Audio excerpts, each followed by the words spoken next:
I'm Conor McReynolds, and welcome to another episode of The Dinner Party. Each week, I interview a fantastic guest to learn all about their dream dinner party. We chat about who they would invite, where they would host their soiree, and what they would cook for their guests. This week, I'm speaking to the brilliant Tiernan Douieb. Tiernan is a fantastic stand up comedian. He's also the host of the Partly Political Broadcast podcast. He co runs the amazing Comedy Club for Kids. I love his comedy, so I'm really excited to chat to Tiernan about the people that inspire him most. So here he is. This is the dream dinner party of Tiernan Douieb. Great. Well, Tiernan, hello. Thank you so much for joining me on the dinner party. Oh, thanks for having me. It's a delight to be here. How are you doing?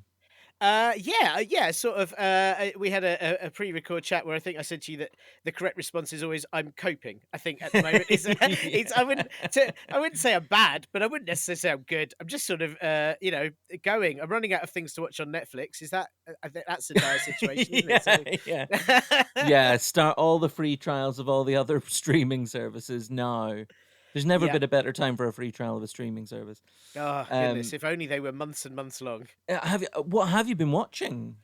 I've just finished. We just finished last night the second season of Umbrella Academy, which I love so very much. Oh, And I've I'm now had this sad I have to wait recommended to another year me. for another season. So This is the one with the kind of, it's sort of X-Men-ish, like academy school thing. Is that yes, right? yeah, but it's and I should say I'm a massive superhero fan. I watch a lot of superhero stuff, but this is it's got a lovely self-deprecating sense of humor to it, and it is so surreal and slightly warped and uncomfortable in places. All the characters are they're not just superpowered; they've got some sort of issues as well, and Oh yeah. every character in it is fully fleshed out. There's never any loose ends. I just think it's so beautifully written and put together, and also really makes me laugh. And there's such a brilliant bunch of misfits that it's a really enjoyable watch. So Oh, yes, yeah, fantastic. really good. Well, that sounds like proper escapism at the moment. Mm. That sounds like exactly what we need. Yeah, Uh, that's all I'm watching. I'm just watching things that are not at all based in reality. That's what I'm coping with at the moment. Good And idea, I'm yeah. watching stuff where I'm like, "Oh, wow, their world's even worse than ours. That's great. That's really relaxing." A kind of we're doing fine by comparison with these poor Yes, bastards kind of thing. that's it. That's exactly it. Well, Tiernan, obviously at the minute it's so strange you've not been kind of gigging and that kind of thing. But I want to talk to you about your comedy and almost let's sort of pretend everything's fine because I really want to know about your comedy career. First of all, like when did you first know that comedy was what you wanted to be doing? It was, probably around the time I did a first gig. I am, I wanted to do I always wanted to do acting. I wanted to be on stage, and I really liked that. I liked, being a drammy idiot and, showing off, and I always sort of did lots of drama performances and was always on stage. And then, when I was at uni, one of the courses you could choose if you were slightly lazy like me was, a stand-up course because it was only like a few hours a week and then a gig, and I was like, "That sounds great." And, that first gig was possibly, I felt sick to my stomach. I was completely pale white, and the second I stood on stage, I immediately went, "Oh, this is what I have always wanted to do in my life." Yeah. And it was just, that incredible experience. I think it's the same for everyone. No matter how that first gig goes, even if it's horrific, you still know, "Oh, I must do that again, or I must never do that again." Yeah, absolutely. Do you remember what your material was for your first gig? Yeah, it was really silly stuff. I don't remember much of it. But I've still, I mean, there were lines that I used for years after. So there was a line I used for a long time, which was, Lionel Richie is both rich and looks a bit like a lion. And that was a line that I used for a very long time afterwards. Um, and I had a whole bit about, making sports more interesting, which now, I mean, is quite a hack thing, but that was back in 2003, 2004. So maybe it was less hack. I don't know. But it was all about, changing snooker so that when someone pocketed a ball, the pockets made a noise, and then doing things like horse racing, having them be chased by wolves, and stuff like that. So it was all really stupid. I didn't care about the world very much, so it was all wouldn't it be silly if stuff, which Yeah. I wish I could go back to. Well, it's I dream of interesting going back because to that. your comedy now. I watched one of your shows on Next Up yesterday, and it was great. You talk about how you're very opinionated. And having seen you before as well, yeah, I know that your comedy is very political. Your podcast, obviously, very political as well. Do you find that that kind of helps you? That style of comedy helps you find your audience and really narrow down kind of your people, or does it present challenges? Possibly kind of alienating people in a clubby audience? Does it kind of have pros and cons, or do you think you've sort of Uh, found your people? Yeah, no, it's definitely got cons. Yeah, it's weird because I sort of learned to find ways to tell it to a more clubby audience and to break it down, and I'll mix it up. I'll do if it's a really clubby audience. Oh, the good old times when we had clubby audiences and audiences. I would mix, I'd mix it with. I'd go in and I'd start with say stuff about being a dad, and stuff about life at the moment or whatever, and then I'd bring in the politics once they trusted me. Yeah, yeah. Whereas with audiences that I know are interested in it, I'll start with that straight away. So, you learn to adapt it and change it depending on who the audience is. But to be honest, my big problem is I've never really intended to do political material so much as I am constantly bothered by politics right now. So it's all I want to talk about. Yeah. And I remember somebody saying, oh, I don't remember, somebody clever saying a while ago, I can't attribute this quote to anyone. I don't remember who it is. I've got no memory anymore. But it was about the thing of like politics. You don't happen to politics. Politics happens to you, whether you like it or not. And I think increasingly, as the world's become more and more just rubbish, and also, I mean, I'm a middle-aged white straight guy. I've got a very uninteresting life. I live with my wife and my daughter. I have, as much as times are particularly scary now, generally I don't do very many interesting things. I don't throw myself off mountains, or I don't, jump out, but I don't do anything exciting. So my life is family and screaming at the television wishing the world was better for other people. And so and that's what I want to talk about, really. And I'm keen to find ways to make people digest it while laughing rather than crying. Yeah, yeah. I think that's a very welcome change of pace. People making us laugh about it. Do you remember when that kind of change came in? Like, was it just 2010? Sort of May 2010? Was it as sudden as that? Or It Yeah, I mean, it really kicked off then, but it was a little bit before, and it was after sort of financial crash. yeah. And I mean, I'd started to do little bits and pieces about, years before, about Iraq war and stuff like that, but it wasn't very good, and I didn't really understand things. And I think it largely came from comedians such as Mark Thomas and Josie Long. Mark, who I saw him do I went to see one of his shows and thought it was astounding, and it made me laugh, and I learned a lot about it. It was about the arms trade. It was called As Used on the Famous Nelson Mandela, and it just blew me away that I could laugh and learn so many Mm. things about how awful stuff is at the same time. And I had a chat with him afterwards and just said, I queued up to get my book signed. I just said I thought it was brilliant, and I'm a stand-up, and I wish I could do stuff like this. And he just said, oh, well, let's have breakfast sometime and talk about it. And I went, oh, Oh, okay. And he gave me his wow. email, and then we met up and had a chat, and he really sort of talked to me about what is it I want to be saying and doing. And I was like, wow, I'd love to say stuff that means something and actually, Yeah. has a point to it. And also Josie, who I've known for a very long time, but watching Josie become more and more politicized was a real incentive to do it too.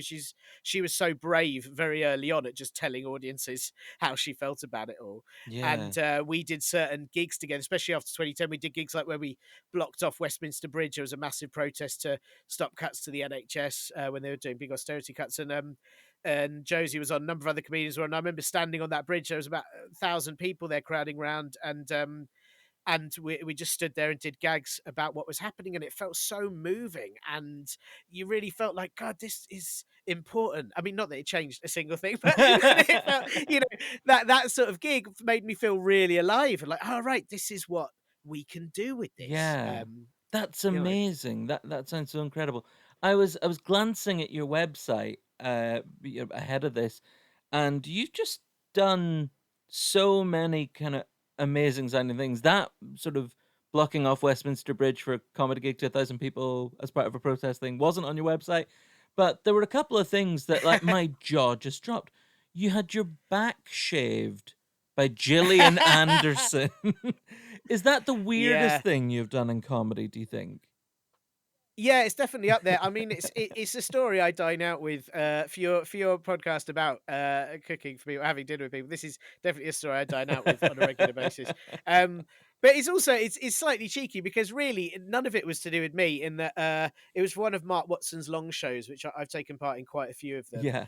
And for that one, it was 27 hours. And so my challenge, or the challenge I gave myself, because I'm an idiot, firstly was that there's a film called 27 Dresses. So I thought, well, I'll wear 27 dresses through the course of the show, and 1 an hour. And then also, I had to have a horrible task happen to me, or a horrible thing happen to me once every hour, mainly because Mark Watson decided that 'cause he's an asshole.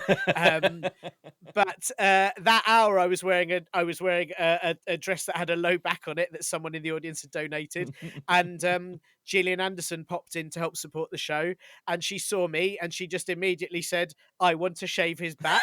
And everyone went, "Hooray! Okay, let's get people to donate." And people donated enough. And then she crowdsourced from the live audience at the Pleasance a razor, and they couldn't get any shaving cream, so she got some hummus. And she shaved my back with hummus, and then someone found some soap. They used soap, and my back was sore for days. But also, 15-year-old me that fancied the pants of Gillian Anderson for a very long time Yeah. was immensely confused that that's how I then met her, as she shaved my back with hummus in front of a live audience while I wore a dress. Genuinely the weirdest thing. But That is one of the most extraordinary stories. I would like to think as well she would remember you. Like if you said, "I'm the person that you shaved his back with hummus," she wouldn't be like, which one? I've done that a few well, times."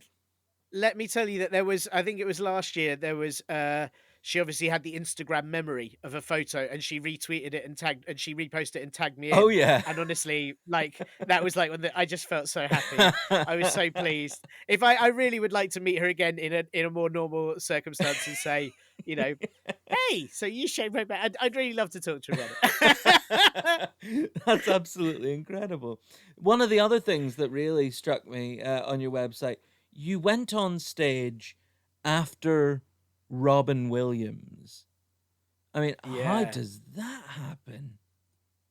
Yeah, that was completely nuts. And it was at the lovely Outside the Box in Kingston, and none of us knew he was going to be on. Right. So for a start, it's already an incredible lineup, right? I was on, and Zoe Lyons, and then the middle section had Homage Lily and Al Murray on, and Milton Jones. Oh my And God. so already like incredible. And I think Jeff Norcott was on as well. So a brilliant lineup. Yeah.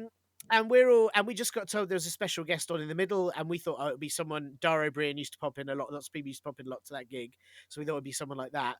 And anyway, I think Zoe had to open. She had to get back to Brighton, so she opened. There was an interval. Second section starts. Omid's on. While Omid's on, suddenly there's a knock on the back door, the stage door, and the stage manager goes and opens it, and about 6 bodyguards, like all dressed in black with black shades. They look like Men in Black, like total stereotype. And they walked in with Robin Williams in the middle of them, and then another sort of like 4 people dressed in security, and they all come in. Robin comes up to everybody, shakes our hands, and says, "Oh, it's lovely to meet you. How you doing? What's when are you on? Have you been on?" He was like so friendly and so warm. And I said to him, "Wait, when are you on?" And he was like, I think I'm going on next." And I said, "Oh, I think I have to follow you." And he was like, "Oh, I followed this incredible comedian once in New York, and and he was like most famous person at the time." And I was like, "How did it go?" And he said, "Oh, I died on my ass, but it was hilarious." And I was like, "Oh, great, thanks." And it was so surreal and weird. And then Math Brown, who was comparing, he walked on stage after Al Murray and said to the audience, "And next up, we've got Robin Williams. Give him a round of applause." And everyone started clapping like normal.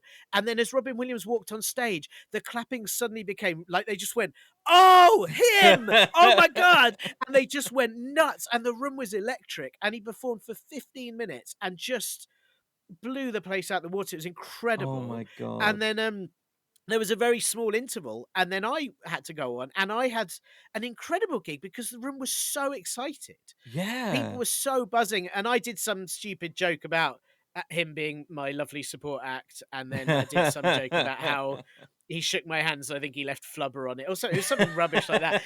And but anyway, I just then had an incredible sort of 20 minutes because it was like actually people were so full of good energy because Yeah. they'd had such a lovely night that it would have been very hard to go wrong, I think.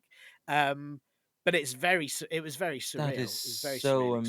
amazing. I mean, I think Mm. if that had happened to me, I think I just would have stopped comedy kind of there and then. Like I'd have been like, well, it's not going to Maybe I get should have better done. than this. But you've done, I I mean, you probably I probably should have done. you've done so many amazing things. Like, you're one of the producers behind Comedy Club for Kids, which is just one of the best things in the world. You very kindly let me perform once at it, and I learned firsthand how fucking difficult it is. I kind of thought, like, You had a lovely kids time. like You're very me, good. I sort of thought that. But well, tell us about Comedy Club for Kids, because it seems to me like such an extraordinary skill to nail down, to do really well at that gig. Like, I was on with you, Paul Duncan McGarty, Jay Foreman, such a great lineup, and you guys had obviously done it a lot and were so good at it. There was no fluff. Everything you said, the kids loved. But tell us about Comedy Club for Kids and how you got into that. Well, I mean, for a start, it takes everyone a while to get good at it. Like everybody, nobody gets good at it immediately. Everybody has to at least do it once and go, "Oh, that's what it's like." Yeah. And then it takes a good 3 or 4 other goes to really nail down how on earth you talk to kids. I think very few people get to like pick it up instantly. I thought you did great though. You were Oh, brilliant in your thank first you, one. mate. That's very Um, kind. yeah, I remember you talked about your job interview, didn't you? Yes, I did. Oh, thank you for Yeah. remembering. That's Yeah, very yeah. kind. Yeah. Oh, it's very good, and the kids thought it was hilarious. I think all the silly questions you were asked. I think that's the key to it is that you've got to do stuff that children understand. Like kids understand loads. Kids are ridiculously smart, Yeah. but if it's not within their field of what they care about, they just won't react to it. So some years ago, and I'll never name this comedian's name, but it's often the one I bring up. I remember a comedian who was very funny doing a lovely bit about dinosaurs that he thought was hilarious, and then went into a bit about, at the time, the financial crash, which was clean, but absolutely they couldn't give a shit about it and just got bored and started playing games, doing other stuff. And it's got to be within their field of what they care about. Yeah, yeah, It doesn't matter if it's not just that it's clean; it's for the whole point is that the kids are our audience, yeah. and so we got to make it for them, and that's what's key. But I didn't create it. A comedian called James Campbell created it some years ago, and he now is a writer and writes lots of books and stuff. And he handed over the Comedy Club Kids to myself and 2 others after a few years because he didn't really want to run it anymore. But I just find it like, I tell adults how terrible everything is, and I get to tell kids how brilliant everything Oh, is. And I that's think that nice. balances me out in my head Yeah. in a lovely way, Do you you have know. do you have a But preference? Like, do you prefer being in front of the kids, or do you prefer being able to let loose and kind of get things off your chest with adults? Or are they just two sort of completely different things that you couldn't have a preference?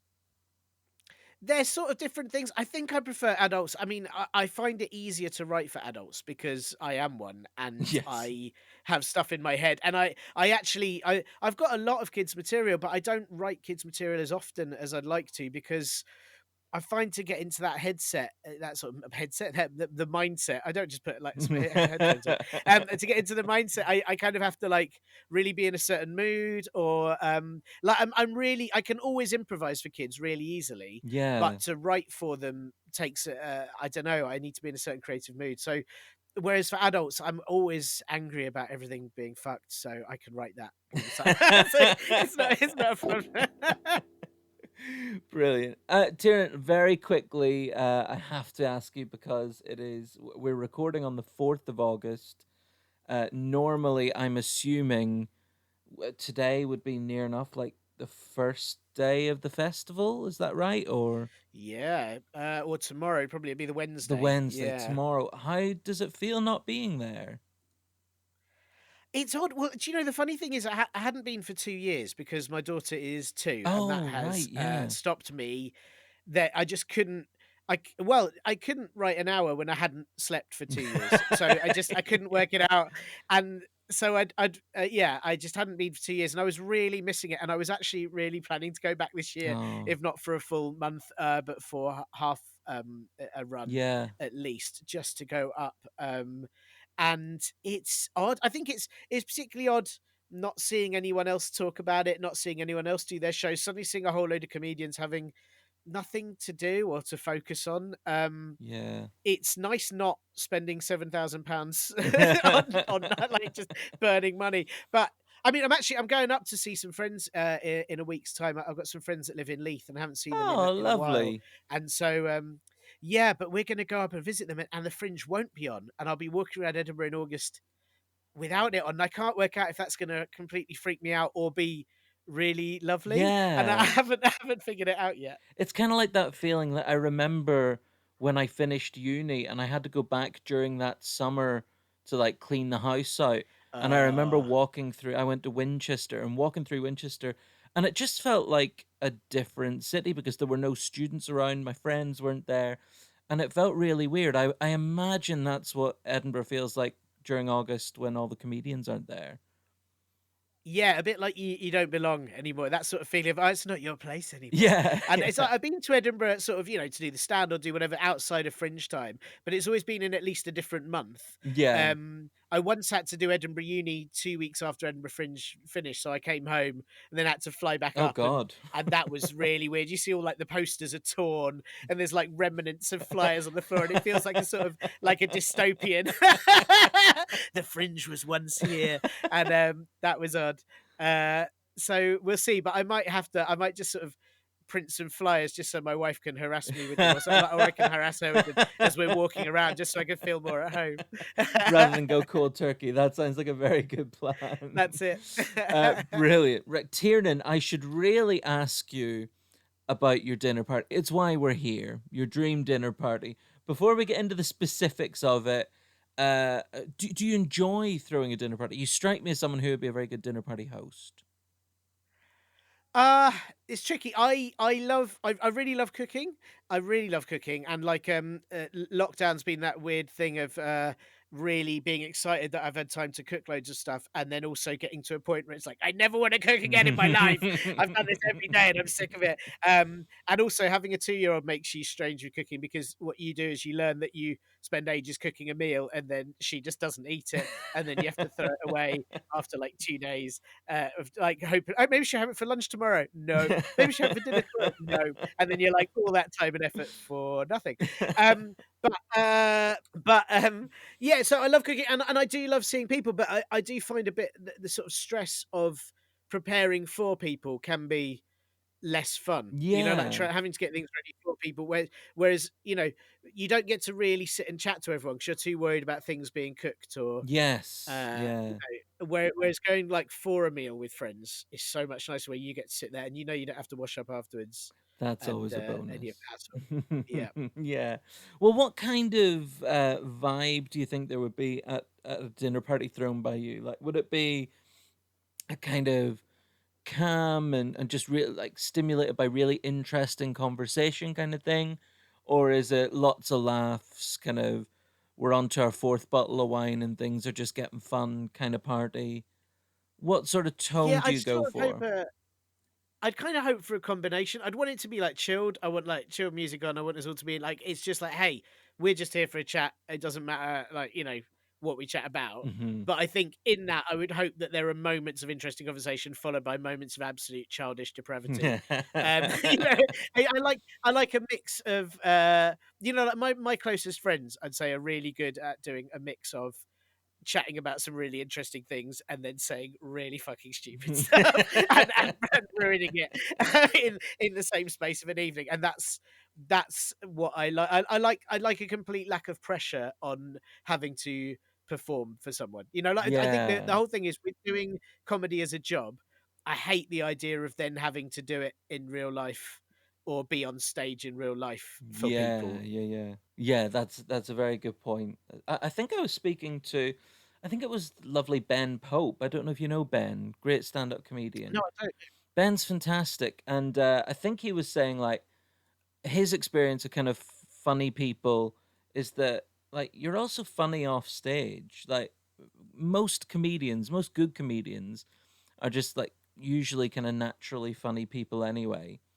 And so it's nice to spend time with the comedians that you really like because you're probably going to have a really good laugh with them anyway. And without giving away any of your guests, I think you've got a really good lineup of people that you will have a good laugh with them that night without feeling like you have to kind of be on. Um, but let's find out, Tierna, where your dinner party would be. So if you could host it Uh anywhere in the world. Yeah, well, I was sort of going for really crazy, elaborate. So I'm really missing being anywhere else other than my phone, and I'm really missing traveling, and I'm kind of torn between. So my the two best places I've ever been in my life, I think, were Japan and Iceland, Oh, and I'm really brilliant. torn between. I either want it to be like sort of somewhere in Reykjavik overlooking all the mountains and the sea, and that would be like just the best place in the world, or I kind of want it in Japan on an outdoor balcony in the summer, so it's nice hot weather, and we can look over like Miyajima, where there's the beautiful mountain and the giant Inari Gate. And I want it to be somewhere with a beautiful view, but Yeah. we can sit outside. And I think this is because basically I'm just this is like my I'm just projecting everything I'm dreaming of doing right now onto this situation. I mean, I just want to be sitting outside with a cold beer and some friends in a hot place, and I can see the sea and I can see some beautiful scenery. And that is what I really want. Oh, that And sounds also, ideally, I'd perfect. like it to be, say, in a restaurant that's let me use the restaurant and no one else can come in. That would be Yes! like a dream situation. I'll cook, you all can sod off. This restaurant's mine tonight. That's what I'd love. That is absolutely perfect. That sounds blissful. All right, so we know where we'd be. We know the tone we're going for. Now it's time to talk about your first dream dinner party guest. And she is one of the most driven and impressive people in world politics. And she's only 30 years old. It's almost infuriating. Yeah. Why are you inviting Alexandria Ocasio-Cortez? Because I admire her so much, and I mean, it's funny, isn't it? Because like I could have changed my guests that you asked me about this. Like every day there's different people that I go, Yeah. oh, I think they're amazing. And I find it a bit odd that the five I sent you are all American. I'm not sure why. So I'm sorry Yeah. to It's interesting. brilliant people from around the rest of the world that I also love. But these were five that were just in my head on the day you asked me, Yeah. and I think Alexandra Ocasio Cortez. I wish I mean, well, I wish I could be that coherent and passionate and um strong in my beliefs. She's got an absolute not give a shit attitude about telling people how she sees a better future. And I think this is a sort of a silly thing, but I think a lot of the times the arguments against well, let's say social democracy or socialism are always quite petty, I find. And I am not very good at arguing about them or trying to tell people why they're not petty. I often find that I think in my own head, "Oh, I'm not intelligent enough just to say this."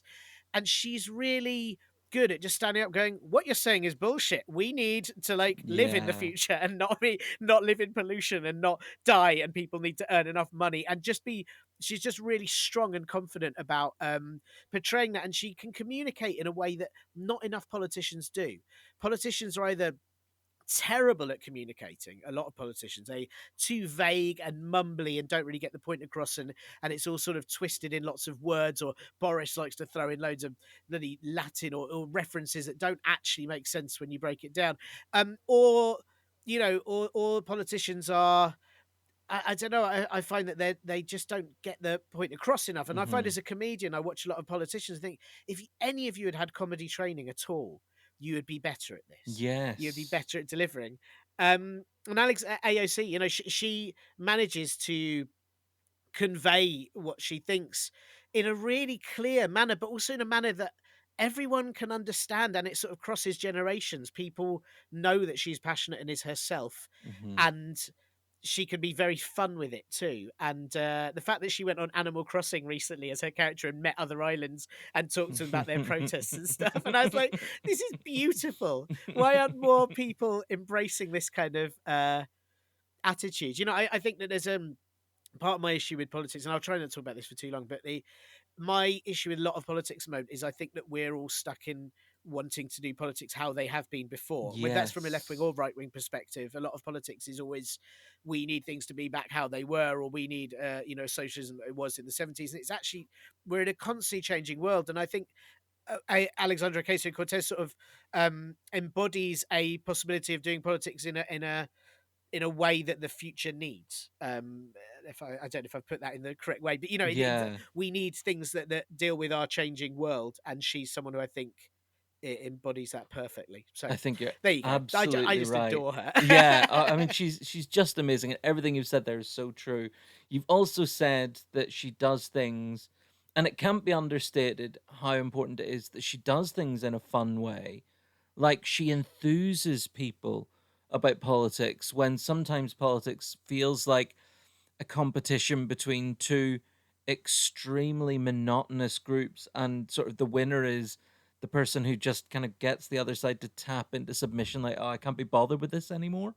Whereas Yeah. she is fun and alive and makes politics feel relevant to people to whom it hasn't felt relevant before. But Well, that's it's also a lack of shape. Like I think about the time there was a video going around from her from some years ago of her dancing. I think it was on a video, yeah. and lots of these kind of Republicans using going, "Look at her, such an idiot." And she kind of came out going, "I was having a really good time. Why wouldn't you want to dance? What kind of fucking Exactly. idiot doesn't like dancing?" And everyone's like, "Oh yeah," and it's there's all these things like I think back to sort of, for example, when from the top of my head, Diane Abbott got shamed for drinking a G&T on the train or whatever, Yeah. and everyone attacked her, and Diane Abbott said, "Oh, I'm really sorry, I should have done it." And part of me feels like actually, if politicians like like Ocasio Cortez just went, "Fuck you, I was enjoying a drink. Like, what do you want? I'm a person. Like, I mean, Yeah. I live my life." And they're always, especially right wing versus left wing, there's always a lot of standards that they want left wing politicians to live up to that no one else lives up to, that no one else does. Yeah, And 100%. I like that AOC just goes, "Yeah, fuck you, I'm enjoying my life. Yeah. What are you going? I'm not evil." It's you know. refreshing, isn't it? It's just brilliant. Well, Mm. what do you think she's bringing to your dinner party, your kind of the evening? I don't mean in terms of like a bottle of wine and a box of chocolates type thing, but like what kind of qualities do you think your dinner party gets from having her there? I would like to imagine that having a chat with her would be a bit like I said with my friends. I think that we'd probably have some genuinely good chats about the state of things, and but in a sort of positive way of like what we need to do. But I also like to think that would be mixed up with her getting quite drunk and telling some really funny stories and just being a dick. And that's what I'd want. I'd want that kind of, let's throw in some really good stuff, but by the end of the night we're all just like dancing on the table and being dickheads. So Yes. that's what I'd want. Yeah. That would be great fun. I spoke to Suze Kempner on the podcast last week, and she actually invited Diane Abbott to hers. And she was saying one Oh, thing she would really want from Diane Abbott would be for Diane to get a bit tipsy and then share some gossip about people in Westminster that you're probably not supposed to know. And I get the sense that AOC would bring something similar. Like, oh, do you really want to know the truth about Lindsey Graham? Okay. I think that That'd would be be a lot of amazing. fun. Is there a particular Absolutely. kind of issue or aspect of her career or your shared politics that you would really want to pick her mind about? Like, is there one issue she's spoken about that you just been floored by? That's tricky. I don't know. I really think her whole because her recent re-election, where the Democrats actually stood another candidate against her that was sort of backed by Wall Street, and she still got entirely voted in by her community because and totally ruined their plans, which is incredible. But I think generally, I think her attitude towards sort of the Green New Deal and the you know, policies like that, I think are just fascinating. It's difficult. I find that every week she did an incredible speech this week about sort of violent sexist comments against women in Oh politics. That was just, yeah, she spoke you so just read well. the speech and go, "Oh, it's so good. You make the point so well. Like, it's brilliant. You just knock them back so brilliantly." I'd like her to be in charge of everything. Oh Her and yes, Jacinda please. Ardern, I think, in I was charge of just everything, about to please. say Jacinda Ardern as well. Yeah, the two of them. You know, with special guest cameos from like Finland's 5 female ministers. Yeah, Uh, yeah, that would be pretty cushy. I try to definitely. like find a kind of a sort of an interesting fact about all the different guests, and I think everybody kind of knows most of the stuff about AOC because her story is so interesting and kind of unique. Like, obviously, Trump calls her the bartender because she was working in a bar while she was originally running for office. But at the time, like, she was also running or like getting her degree in international relations and economics. Like, at 30 years old, she's more qualified to run the country than him. Yeah. And like, do you And think those attacks on her, like, for me, they just play to her strengths? What do you think Absolutely, about but that? I mean, also, like, being a bartender, like, what better job for dealing with people? I don't know if you've ever worked in a Yes. bar, but I worked in a restaurant. I was a waiter for a long time, and oh my god, you learn how to be patient with people, how to deal with difficult people. You learn all the different types of people. You come up against so many human situations that I honestly think, why would you criticize someone for having life experience before then dealing with people? Like, it's the most I Yeah. trust that far more than someone who's just been given a load of money by their dad and spent their life conning people. It's such a weird thing that we're meant to this is what I mean, though, the kind of criticism of, like, oh, look at her, she had a normal job like a normal person would. It's actually like, no, that's brilliant. Those are the people we need representing other Yeah. people that do those jobs. 100%. I couldn't agree more. Well, AOC, what a brilliant first guest for a dinner party. Like, I mean, as we've said, I think she'd be so fun and upbeat.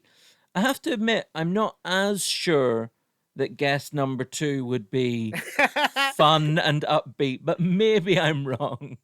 Tell me Yeah. why you're inviting Tom Waits. Well, look, I'm gonna be upfront here. I'm a massive music fan, right? And I like a lot of music. And actually, I went through several rappers that I really like that I wanted to invite first, and then I kind of went, no, I'm gonna. I don't know. I thought I'd change things up and be a bit weird instead. But Tom Waits is someone whose music I admire his music so much because it took me a long time to get into it. A friend of mine back at uni introduced me to Nighthawks at the Diner, which I loved so much because it was more bluesy, jazzy. It's really funny. There are moments in it that are like stand up, and that was Oh, from his kind wow. of 70s jazz phase. And then he went into a far more weird, disjointed phase of music that took me longer to get into, and now I love things like Rain Dogs and Bone Machine and stuff. Are really weird. And then that kind of he changed again, and his music's always sounded just like how he wanted to make it. And I think creatively, he's only ever done what Tom Waits has wanted to do, and it will only ever Yeah. sound like Tom Waits. And it's I'm going to quickly refer to someone else, but like Tom York, who was another possible guest I was going to put in, but I didn't. Yeah. Um, I remember hearing him on a podcast once, and they asked him about Radiohead, why they always make different albums, why didn't they make OK Computer 7 times over? And he said, "Well, as an artist, I'm changing as a person. I listen to different things every week. I watch different things. I grow. I learn.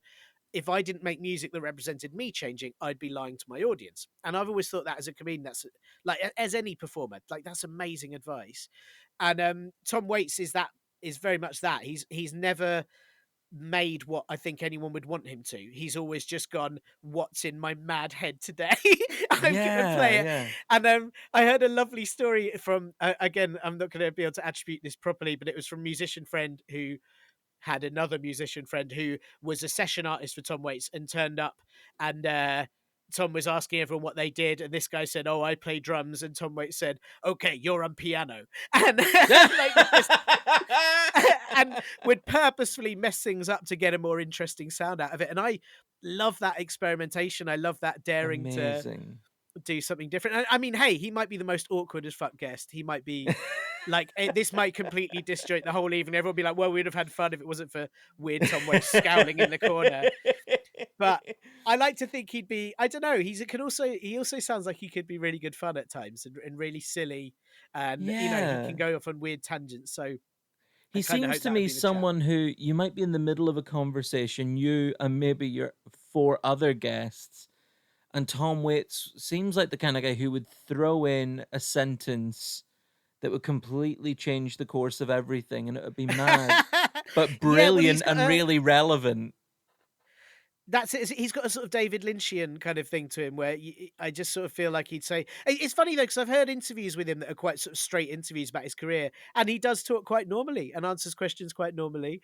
And I think I do think he's probably got that thing, like many performers, of a different persona when he is on stage and or singing. But I do think that, yeah, you'd be in the middle of having a chat with Acacia Cortez about you know uh, some sort of incredible way to end homelessness, and he'd suddenly talk about this time he saw like a dog kill a cat by the bins or something. It'd be like something completely weird. Just I once saw a raccoon eat a cow, or something like that. You'd be like, oh Jesus, all right.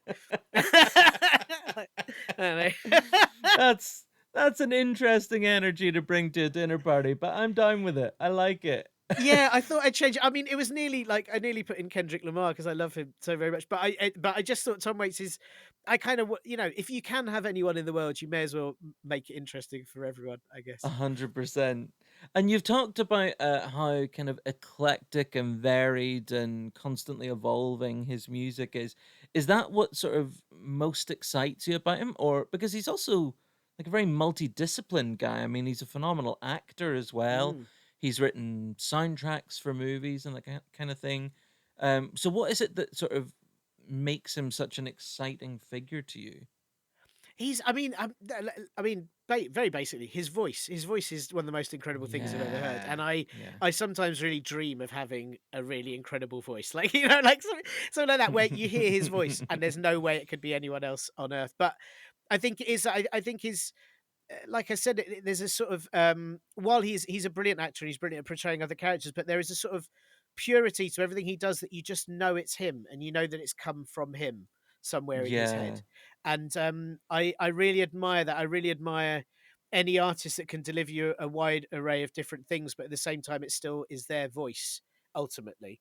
There's Mhm. something really exciting about that. But yeah, I just want to be able to talk like Tom Waits, like that kind of like It's where to walk interesting you through the mention his garden, that voice. sort of thing. It's incredible, you know. It's so interesting that you mention his voice because I find well, there were lots of interesting facts about Tom Waits when I mean, you type in Tom Waits facts and you disappear down an internet wormhole. But did you know that Heath Ledger supposedly partly based his Joker voice on Tom Waits? Yes, I heard about that. There's a fascinating interview. Did you watch the interview that he supposedly Yeah, based it on? the interview is so Joker-esque when you watch it. Obviously, it came years before, but Yeah. the all the body language is it's almost Richard the Third-esque his body language in that. Yeah, It's kind of it's the absolutely stooped phenomenal. back But I mean, and this is the thing as well, is as a comedian, and I really recommend checking out Nighthawks at the Diner is a live album. I think is it 1974? I probably got that completely wrong. Probably made that up. But it's in a bar, and he's playing the piano, and it's got gags in it where like he'll suddenly say, "I'm so horny, the crack of dawn better be careful round me," and it's like, God, these are amazing one-liners, and like he basically is a singing comedian in that, and it's like listening to a beautiful like a comedy album but with some really beautiful songs in the middle of it. It's incredible. Yeah. Oh, I'm gonna have to check that out. That sounds really fascinating. The other thing that I saw about Tom Waits that I think would be brilliant for a dinner party is apparently he keeps a notebook of interesting facts on him at all times. And apparently, when he hears something he likes, he'll just take out his notebook and just jot down a little fact. The one that I saw on the internet that apparently was in an example that he gave from his notebook was that the average cockroach can live for up to 2 weeks after decapitation. I mean, imagine chatting about the Green New Deal with AOC and then suddenly, oh yeah, cockroaches. I think Incredible. that's super fun. And that's Yeah. something I think I want to start myself, my little notebook of fascinating facts. That's I mean, we should all be doing that. Why We isn't should everyone all doing be that? doing It would it. make like if you've ever been to a sort of party where there is an awkward moment, that then you can just pull out that thing, go, "Hey everyone, what about when cockroaches are dead though?" And like you're just like, "Oh my God." Yeah, it's so good. Well, that is brilliant. I mean, such a great left field. I actually had someone else, one of your other guests, down as the wild card for the dinner party, and I Oh right, yeah, really I know don't which know one. why Tom Waits wasn't the wild card. Maybe you have two wild cards. That's pretty wild in itself. Well, Yeah, possibly. your third guest though is someone that I would be inviting to my dream dinner party. We clearly have a shared love of this man's creations. He is just one of the best people who's ever lived. You're inviting Jim Henson to your Ugh. dinner party. Yeah, do you know what? Like even thinking about the Jim Henson funeral makes me cry. Like it is genuinely one of the saddest things that ever happened. I don't know if you've ever watched it. Have you ever watched the video of the Jim I've Henson funeral? I've read about it and I've never felt Oh, strong enough to watch it. it will break me on the happiest of days. It's when all the puppeteers and their Muppets are singing. Yeah. Oh no, it's I even think about it now. It's I his the fact that he died so young is, I think, one Yeah. of the the greatest of tragedies. He just had Yeah. the most incredible, yeah, as you say, creative mind, and not just like, oh my god, I love the Muppets so much. And I was speaking to you in a week where the new Kermit voice makes me so angry. I want to like break stuff. Yeah, it's It's so tough. bad. It's I really can't watch the new disappointing. Muppets now. It's so bad. Um, Yeah. but I think not just the Muppets, which had more than anything. I think Muppets was very funny, and there's so many things to talk about. But it had such heart. It had such heart and goodwill behind Hmm. it.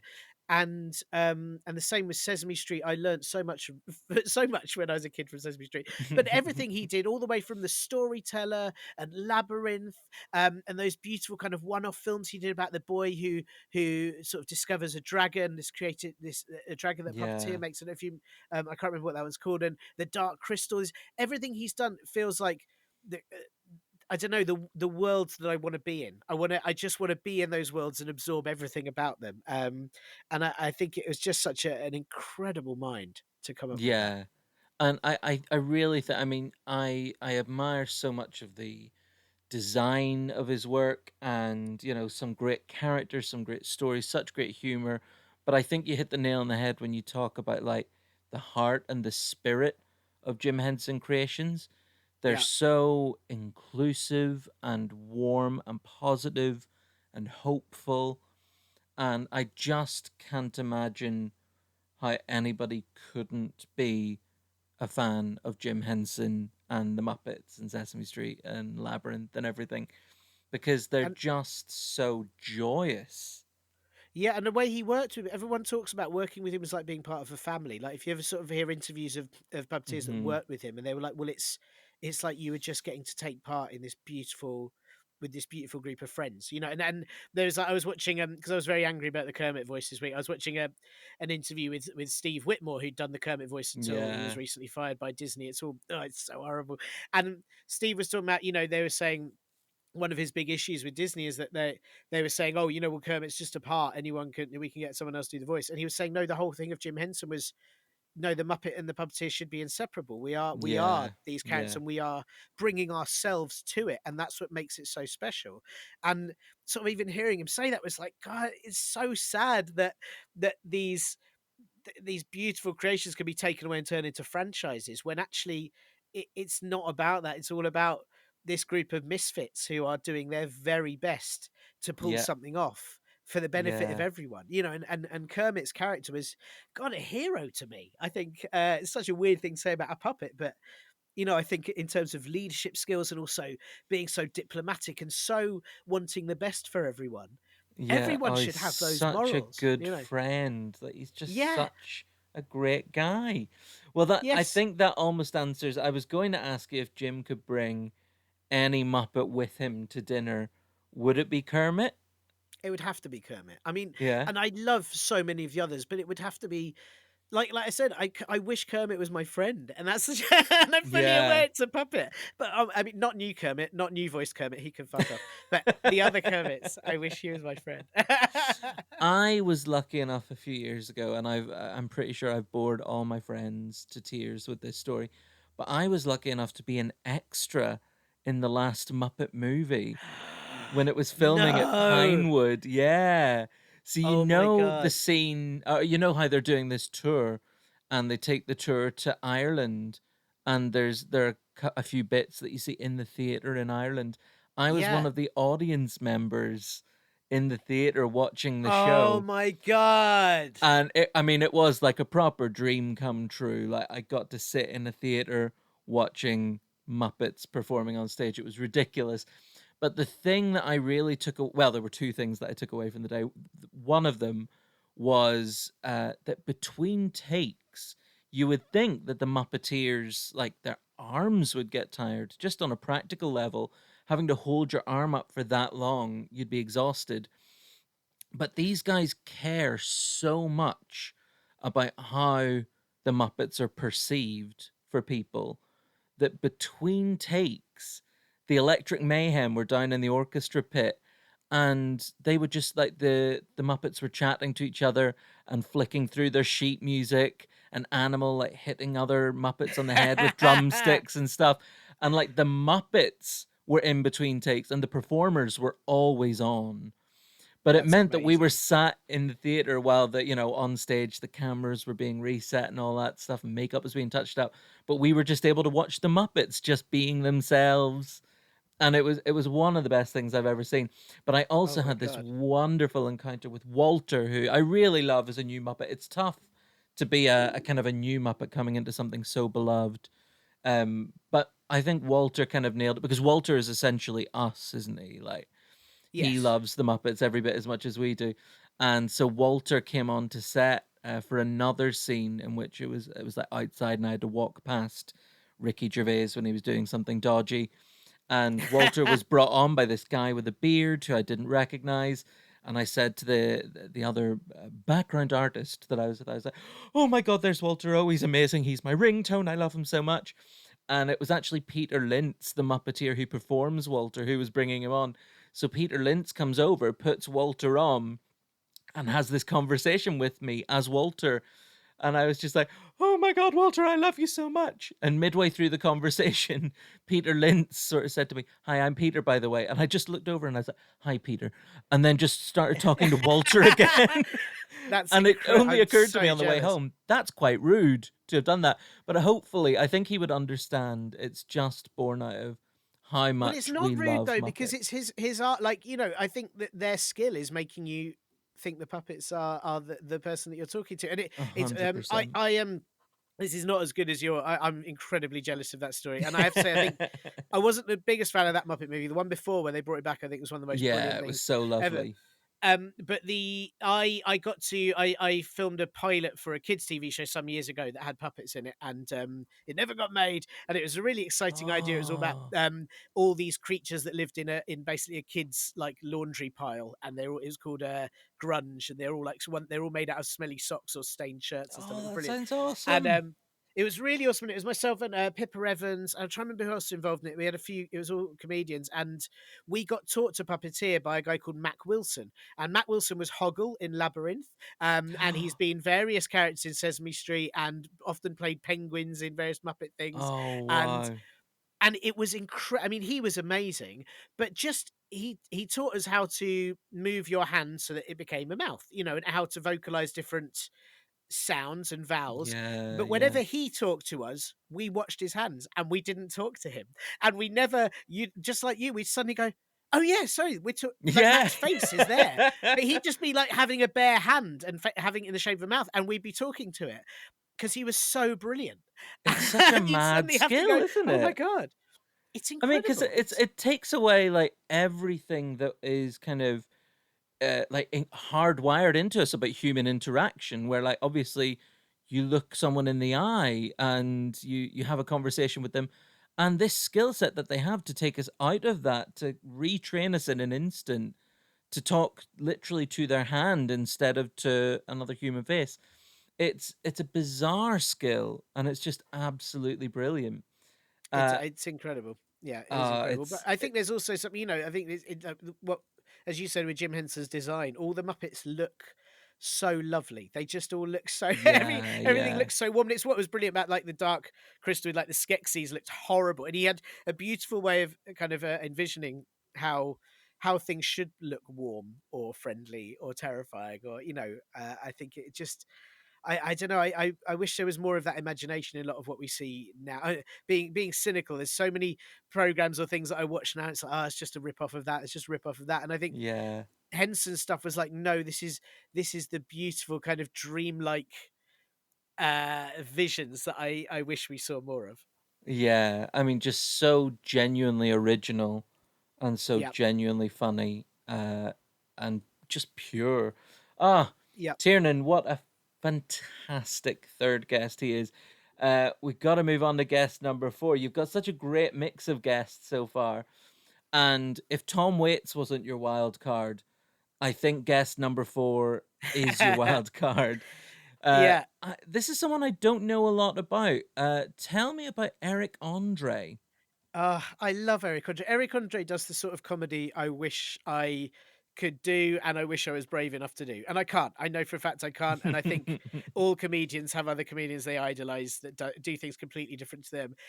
Eric Andre is the most anarchic performer of our age, and is just the Eric Andre show started. If you haven't seen it, every episode started with him smashing up the entire set with a massive baseball bat or bit of wood, and then it being rebuilt around him. And it was done by Adult Swim, and it was every second was completely offbeat. Some of it was downright disturbing. And I went to see him live last year. He came to Oh, London, wow. um, and I just. I haven't laughed that hard in so I'm a shit comedy fan, right? Because I love so many comedians, but I will sit there and I'll go, oh, I like that joke. Oh, you should have added that punchline. Oh, maybe that bit should go on for longer, and I can't help it, and it ruins it Yeah, for me. yeah. Eric Andre made me dirty laugh like a kid throughout without doing any of that analysis. I can't even remember what there was a bit very early on that was for some reason about him giving drugs to his like toddler nephew, and it was so base level, but it was all just like there you go, I give him cocaine, I rub it in his eyes, and he dresses, wears his business suit, and he carries his briefcase, and that's it, here's the deal, and then we smoke some joints, and that's it, he's passed out for the afternoon, and it just went this mad, a bit Robin Williams-esque actually, just this kind of, it was so full throttle energy. Yeah. And he had like again it's stuff that I think would almost be hacking someone's hand. He did like the Cops theme tune, from that program, Cops, Bad Oh, Boys, yeah. Bad Boys, and Yeah. that's so old.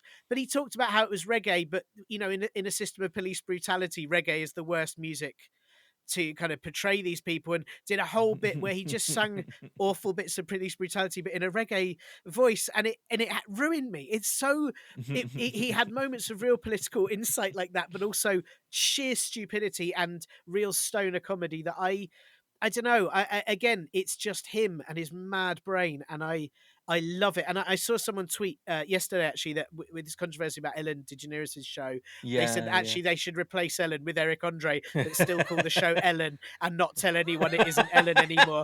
And I thought that would be the most beautiful thing ever. I want that to happen I love that suggestion. What was your so first much. experience of seeing him? Was it his show, or do you remember being introduced to him, or? No, no, no. I can't remember why someone recommended his show, but somebody just said you should check it out. It's not like anything else, and I did. I managed to. I think I might have stolen it from the internet. Sorry, everyone. And I remember watching it and just being so excited that I was. Do you know what? It gave me the feeling like I'm old and I was a teenager in the 90s, and in the 90s I thought comedy was so exciting. On Channel 4 you'd discover late at night, you'd suddenly discover, say, Chris Morris, you discover Brass Eye, or you Yeah. discover even Armando Iannucci, like Friday Night Project, or you discover these, that was on BBC Two, but you discover comedy programs that felt like you weren't meant to be seeing them, but you were getting to, and they were just the pure output of the person making them. They felt like you were getting to jump in the mind, or the Adam and Joe show, things like that, that were just these Hmm. friends and spaced. These friends have made this thing that is exactly how they want you to see it. And as I said, I'm very critical. I don't mean to be so critical of comedy, but I find a lot of comedy now feels like it's gone through 12 filters and 15 producers and 4 writers' rooms. And Hmm. the Eric Andre show feels 100% like his brain has just vomited all over your TV, and you are getting a pure injection of his fevered mind. And I mean, we're now, there's a real link between all my guests, isn't there? It's just this kind of purity, but you're just getting straight up what they are. And Yeah. I just, that's what I admire, and I don't think I do it enough in my work, but I wish I did. I wish it's what I strive to do. I know what you mean. I envy so much when I see someone, and I get it actually a lot with watching your comedy as well. Like, I really, it feels to me anyway, that you have found a way to talk about what you're passionate about. Oh, Certainly, that thank you. seems to be, as you said, with your guests as well. And it's something I would love to do that I don't. I think I'm still too concerned with just hoping everyone likes me when I do Yeah, but no, comedy. I have the same. I mean, I'm very touched you say that about me, but I have exactly the same problem. I want to be liked, and I think also, I'm not in a position where I can. I've got to pay bills with my comedy wages, and I think that often I'm aware Yeah. that I just would like the gig to go well, so I get to come and do it again, rather than Yeah. go fuck this. Let's see what happens. And I really I really admire that in all performers when they do it and when they have some have a privilege that allows them to do it and perhaps are already famous, but regardless, just being able to do it. And I think Eric Andre, his show was, he wasn't massive before the Eric Andre show. The Eric Andre show made him massive. It was a very, very Hmm. low budget show, but if you Yeah. watch it, uh, it's so beautifully nuts. That I really haven't seen anything else like it. I mean, it came from like some, there's Tim and Eric stuff, which is wonderful. Definitely influenced him. You can see influences, but his brand of comedy is, I don't know, it's just one of my favorite things right now. Yeah. I think as well, like you said, all of your guests so far, very, very strong sense of self. And the what I saw of Eric Andre, I think is also true of the others. That sense of play, I Mm. think, contributes so much. Like they don't sort of worry too much about going into it with much of a plan. That they play, they have fun, and they find what they want to do through play. And I think that's a really exciting way of working. Do you have quite a playful approach to your sort of writing, or? Yeah, I mean, I've been trying to, and I think again, the weirdest thing about this quarantine situation, or the lockdown situation and pandemic and all that, is that without I mean, I'm very scared about not having any work, obviously, but Hmm. not having the restrictions of having to write for gigs means that I've just, I'm telling you this, like, and nothing will happen with this, but I just wrote an animation pilot that I've been meaning to write for about a year, and it's Oh completely man. bonkers, and it's completely mad and sort of Adventure Time style imagination, and that's what I love to write. I'd love to write that sort of thing, and I've been, writing articles and writing silly bits, and it's really exciting to do that instead of, I mean, and I say this, I love doing my podcast every week because I can be very the partly political broadcast, and it's on a little break at the moment. I can be as creative with that as I like, but I've also got a structure to it now, and Yeah. people like it in a certain way, and even that feels restrictive, and I really, sort of almost wish that I had. I suppose you have to have the financial stability, but also the creative freedom to just go, today I'm making this, and I don't care what it's like and whether it fails or not. And Yeah. Yeah. I think a lot of the time now, and especially in comedy now, a lot of us are restricted by the fact that we have to, survive and we have to Yeah. pay our bills with all of it, but also with what the industry wants. And there was a long time where one of the major television shows, one of the major stand-up shows in the UK, was turning down acts that it said were too weird for it. And certain acts I know that had to find a set from 20 years ago that was the first one they said was suitable, and actually Yeah. it's a real shame that there's not more of a push to go, no, just create the absolutely mad stuff you want to make. And there are lovely gigs like there's ACMS and gigs like that do that, but I wish it was even more. I just wish it was even more, and it was the normal for all of us. Yeah. Yeah, definitely. Do you find that that kind of playfulness, like, does spending time with your daughter, like when you're playing with her, does that help Yeah. you feel playful and kind of, is that a fun way of generating ideas, or are you just so focused on don't eat that, don't put that in your mouth, don't touch that, don't electrocute yourself? A nice mix, a nice mix. I mean, no, she definitely helps me be really silly. I mean, this is one of those things that I'm going to tell you out loud now, and you realise that it should never leave the family. But for some reason, my daughter likes. She talks really clearly. She's 2 years old and 4 months, 5 months. I can't remember. Time means nothing right now. I don't know I where know, we are. yeah. And so she talks loads, and we actually recently had a health visitor check that was online, and the health visitor at the end of it, my wife's an actor and a writer as well, and Uh-huh. the health visitor at the end of it went, "Your daughter is clearly the child of parents that are in the performing arts." We were like, I can't work out if that's a burn or not. Um, but like my daughter talks clearly, but then she likes to make up her own language sometimes. I think it's a thing that kids do. And the other yesterday she was talking to us, and for some reason she said something, and then she said "bussin' my doots," and then me and my wife just improvised a song called like "bussin' my doots, playing my flutes," and it reduced my daughter to tears. And so we just sang new verses to it for about an hour until my daughter was absolutely exhausted by laughing at it. And that sort of silliness is so lovely. And Yeah. I would never have made a song called "Bussin' My Doots" if my daughter hadn't come out with it. You know? Oh, that's so lovely. That's so Yeah. nice. Yeah, it's one thing I really miss about. I used to do like a little bit of device theater and stuff with friends, and I miss that playful kind of collaboration. I love writing with the comics and stuff, and bouncing around ideas, Mm. but that sense of like that almost kind of improvisational, playful attitude of just let's see where this goes, and something might come out at the end of it. No, I was just gonna say that improv is so important. Like, it never caught on that much in the UK. Ireland's had quite a good improv scene for quite a while, didn't it? And I mean, obviously, the States has got an amazing improv scene, but it never Yeah, caught on. Never caught on in England really in the same way, apart from in Edinburgh for a month. And there are certain yeah, wonderful improv groups. You know, there's like the Showstoppers who are brilliant, and Noise Next Door, and I could name loads. But it's yeah, still in the way that in the States you've got which in fact my next guest was part of, but like there's Second City and there's the Upright Citizens Brigade, and they're real like they really establish people because you work yeah. in this and you learn the skills of improv and you learn how to bounce off people and you learn to really experiment and expand and again, I sort of feel that sometimes that's really missing. Just I was part of an improv group some years ago with brilliant Tara Flynn, who now is no longer Oh a comic, wow. and also Rufus Hound was part of it, and a few other Michael Legg and a few other people called London Comedy Improv, Oh and I my learned god. so much. Just I was not you weren't allowed to be a comedian because you weren't allowed to take the front stage. You had to bounce off the others, and it was a different mindset. And you suddenly go, this is really I don't know, opening. It really sort of opens up your creativity to have to Yeah, go, I'm going to take what you've given me and turn it into something else. And yeah, I don't know. It was really exciting.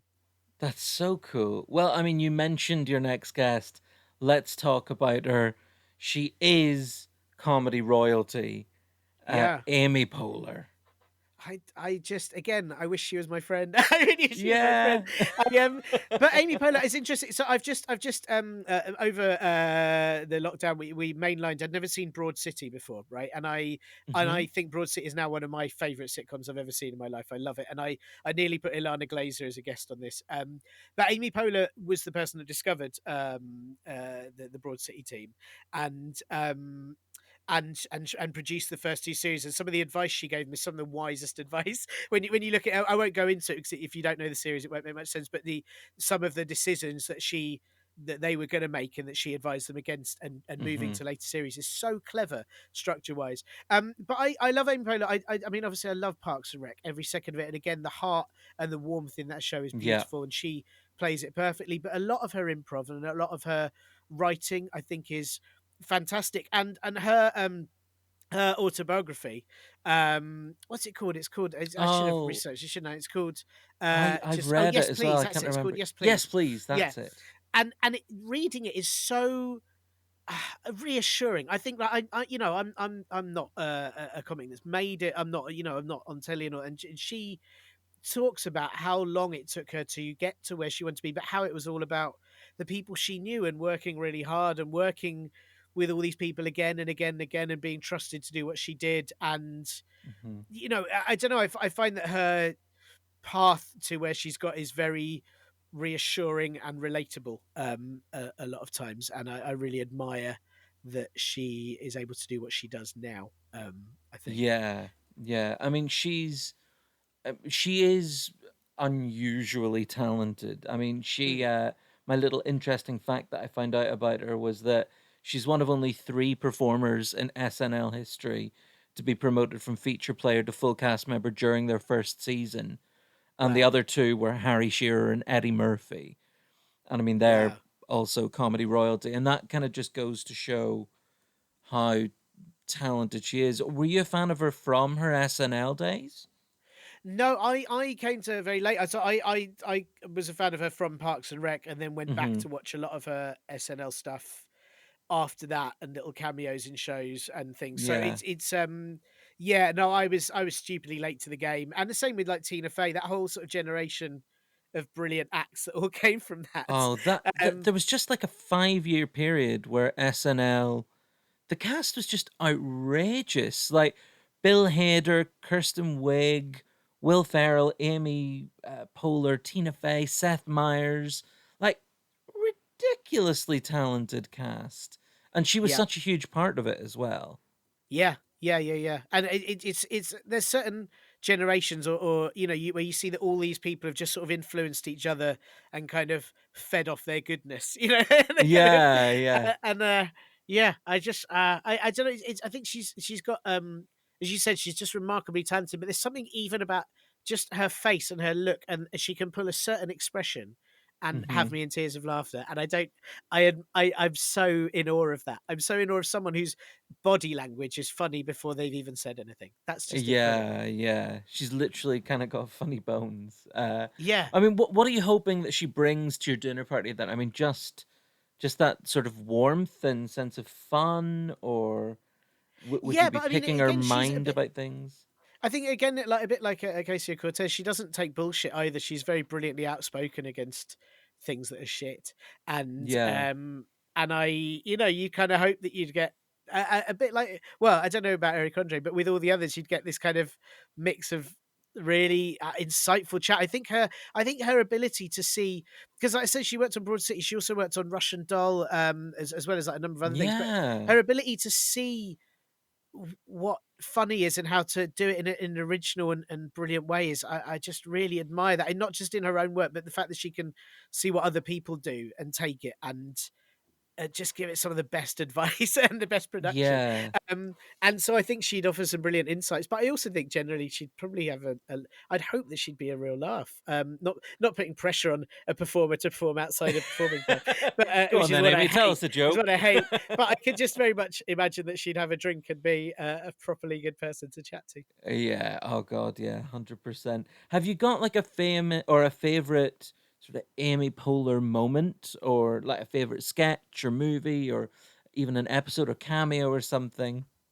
I don't know. I think there's still the moment that made me absolutely love her, right? So Parks and Rec, I didn't actually love the first season, which I think is a lot of people's. It's so different. Yeah. It's It's so so so different. different. Season two, in that episode one, right in the opening bit, Amy Poehler does a stupid rap that is, Oh I God, it's so it good. it's so like it's one of those immediate, genuinely one of the funniest things. Like I can't.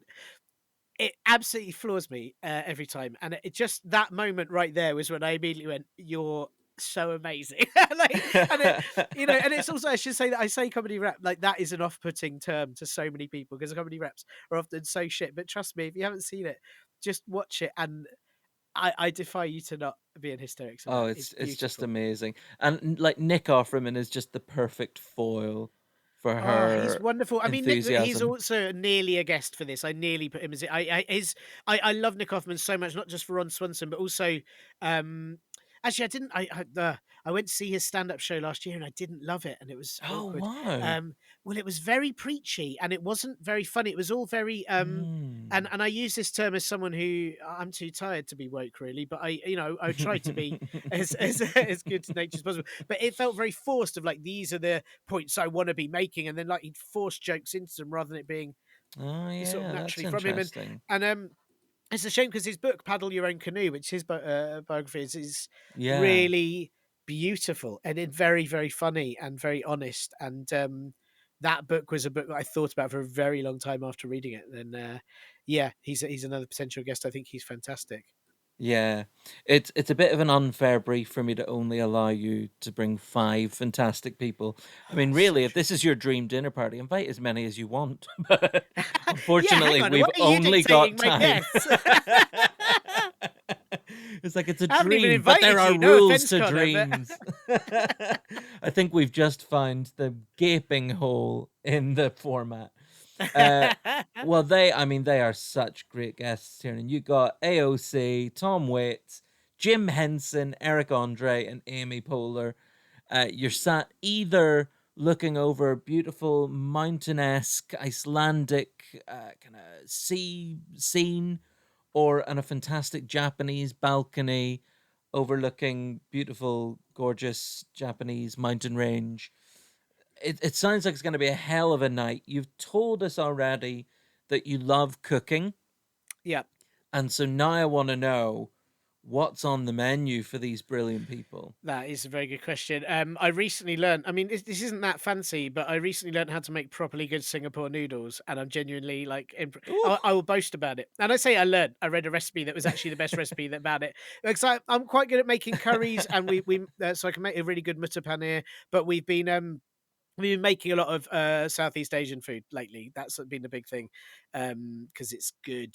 Ooh, And so, awesome. yeah, a lot of sort of, yeah, probably a massive bowl of Singapore noodles with lots and lots of good things like vegetable tempura. I'm a veggie, so everyone else will have to suffer my Ah, lack of I meat. think everyone Um, would be fine with that. yeah, yeah. So some veggie sushi, veggie tempura. Probably do a mix of kind of Southeast Asian foods. Oh, That's the amazing. key, What's followed by some incredibly dirty dessert that is not at all from anywhere. Just insane amounts of ice cream. what goes in your Singapore noodles? It's a mixture of what, like, it's. Do you know what? One of the silliest things is actually with Singapore noodles is often like there's a beautiful sort of orangey color that you get. In Singapore noodles, and I just never Mhm. knew how to do. And it's simply a bit of turmeric, which I wouldn't have used in Southeast Asian cooking. Because normally use it in sort of Oh, Indian cooking, but it's just a yeah. little bit of turmeric. But it's yeah, it's there's a Mira Soda. Is she's done one book called Fresh India, one book called East. She's done others, but those two books I like live my life from now.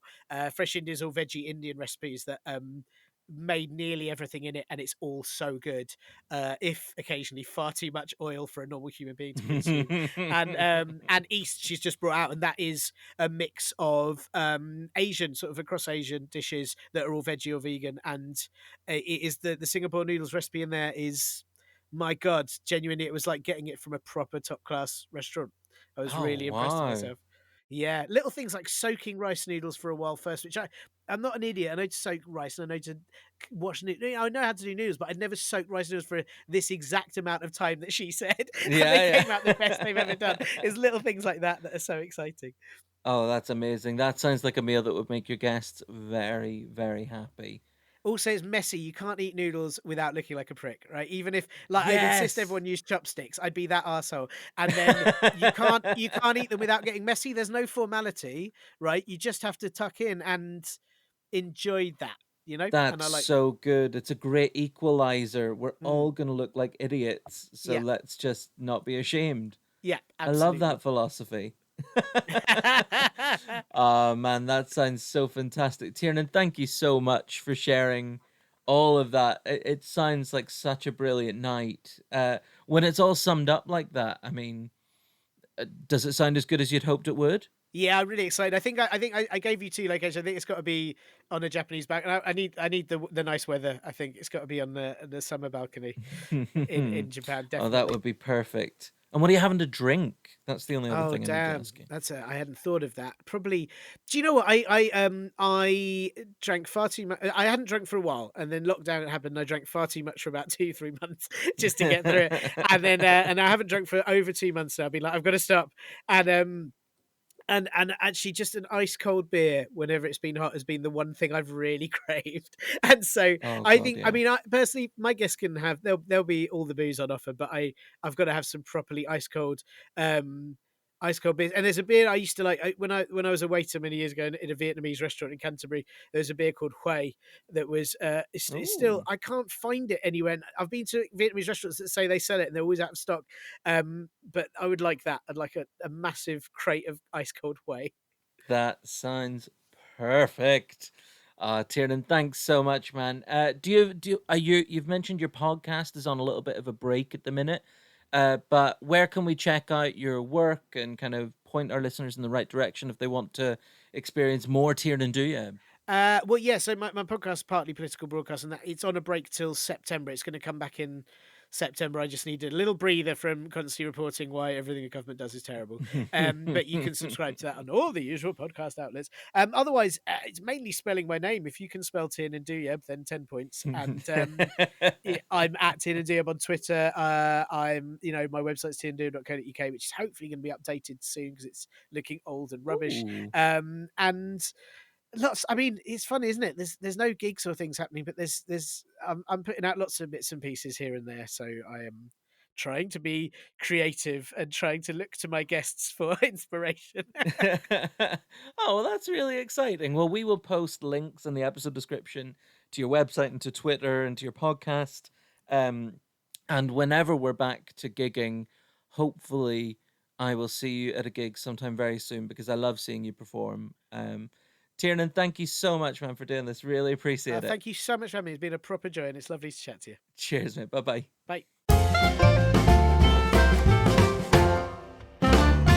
Well, there you go. That was Tiernan's dream dinner party, and I absolutely loved it.